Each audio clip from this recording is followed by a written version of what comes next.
Welcome. I'm Andy Mencher, the owner of the Cinema Club, and I'm pleased that so many of you have come out this morning to join us and to remember our good friend and longtime DC chapter moderator, Peter Brunette.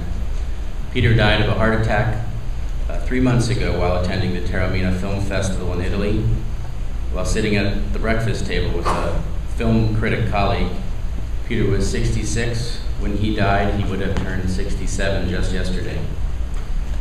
We have a few other speakers this morning. Good friend and fellow critic Bob Mondello, former Key Club co-owner Sina Levy. We have a wonderful video tribute that we've been able to put together over the last few weeks. And then we have Peter's friend of over 40 years, Jerry Perry, who's down joining us from Boston today. Our new DC moderator, David Sterrett, unfortunately is giving a paper this morning in Canada at a Goddard conference. He'll be back. He'll be joining us next time. As many of you know, the Cinema Club started 18 years ago in the fall of 1992 at the Key Theater in Georgetown as a combined business venture of Key Theater owners David and Sina Levy and film critic Harlan Jacobson. And at our third ever meeting for the French film Tous les matins du monde, the guest speaker was none other than George Mason English professor Peter Brunette. Interestingly, in that same first season of the club, both Bob and David Sterrett were two of the 5 guest speakers that we had. So we have some good friends, obviously, here at the club. Peter continued as a guest, speaking many times over the first few seasons of the club, and after Harlan's acrimonious departure at the end of the '94 spring season, Peter stepped in as the club's artistic director and DC moderator. Now, those of you who were with us in the early days will remember that for many years while we were in Georgetown at the Key, the club actually had 2 sessions. We had a 10:30 a.m. and a 1 o'clock p.m. Peter would literally slip out of the conversation for 5 minutes to go and introduce the second screening, then we'd come back and finish the conversation. And there was usually about a good hour or so to have lunch before the second conversation started later that afternoon. I can't say that I'm 100% positive, but I think Peter may have decided to join us at the Cinema Club because he couldn't resist eating lunch at the swanky Cafe Milano every Sunday morning. And in fact, after the Key Theater closed in December of 1977 and we had to find a new home, and before moving to the AMC Courthouse and then 4000 Wisconsin and finally here to the Avalon, we spent one infamous season at the UA Regal. I remember Peter's comment. He said, "Pines of Rome is no Cafe Milano." And you will hear more about Peter's love of food later on in this tribute this morning. Also, as a result of the Key closing, though, David and Sina's desire to stay in the film industry, we decided to start expanding the club to additional cities around the country.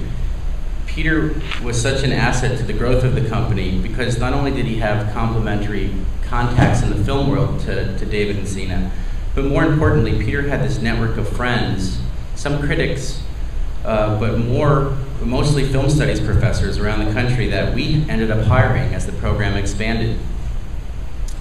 Linda Dittmar in Boston, Matthew Bernstein in Atlanta, Mike Budd in Boca Raton, Diane Carson in St. Louis, Patrice Petro in Milwaukee, and our original San Francisco moderators, B. Ruby Rich and Linda Williams. These are all Peter Brunette people. Peter showed us, David, Sina, and I early on that the idea of using film studies professors, people who taught for a living, who educated and engaged in the back and forth conversation, were the right people for the moderator job. And as the program has been this successful for so long, I think we can say that he was absolutely right. Peter was such a smart man, but not just in film and other disciplines like art history, literature, music, politics, languages. I used to joke back when Who Wants to Be a Millionaire was popular that if I ever made it on the show, Peter would be my phone a friend. He just knew so much about so many things. And how lucky were we to be the beneficiary of his knowledge. He could add so much depth, analysis, and philosophical thought to our conversations. I always felt so fortunate to have the opportunity to just listen to him. It's really hard to come up here and put your intellect on the line, so to speak, every week, but he was up for the challenge. He wasn't afraid to make some mistakes or have many of us disagree with him, which we know can easily happen in this forum here. Peter loved teaching. He loved this give and take, but he knew that the film club was more of a challenge because we're not, the fresh meat or the blank slate, like he used to say of his pupils. We have a lifetime full of experiences, but he was still up for the challenge to make us think more deeply, to observe more completely, and certainly he always begged us to be patient with film. Think about the many allusions to the cigarette burning or the water dripping slowly onto rocks that he used to make time and time again. But what I also loved about Peter as a man and as a leader here was that while he had this enormous and sophisticated base of knowledge, he was so appreciative and generally interested in all of our comments too. At our second to last session for Mao's Last Answer, Peter made a comment that being here was often like group therapy. And of course he added that it was probably less expensive for the whole season than one session, which of course I loved. But that was right on the mark. We've come to know one another, and I think we've come to respect and allow a certain freedom and exchange of ideas here. And certainly as my own knowledge of film grew, Peter allowed me to challenge some of his ideas, even interpret films in my own way, and he really listened. And for you guys, there were times that Peter was absolutely blown away by the perceptions and opinions of the Cinema Club. It didn't have to be a deep intellectual comment. More commonly, it was very direct and emotional, something that connected with you guys to the films that we viewed. And when Peter saw that, he was wonderfully pleased. He respected us, and I think that's why he was not only so good at being our moderator, but why he was our moderator here in Washington for so long. Peter moved from DC to start the film studies program at Wake Forest at the same time that our former co-owner David Levy passed away in 2004, and it certainly would have been easy for Peter to simply say goodbye then or soon after, as it was now literally a whole weekend that he had to give up to come back and be with us. And I think that at first, Peter saw the need to stay to help figure out how we would go on after David's death, but I realized soon that Peter really had a few very strong motivations for continuing to come to Washington year after year.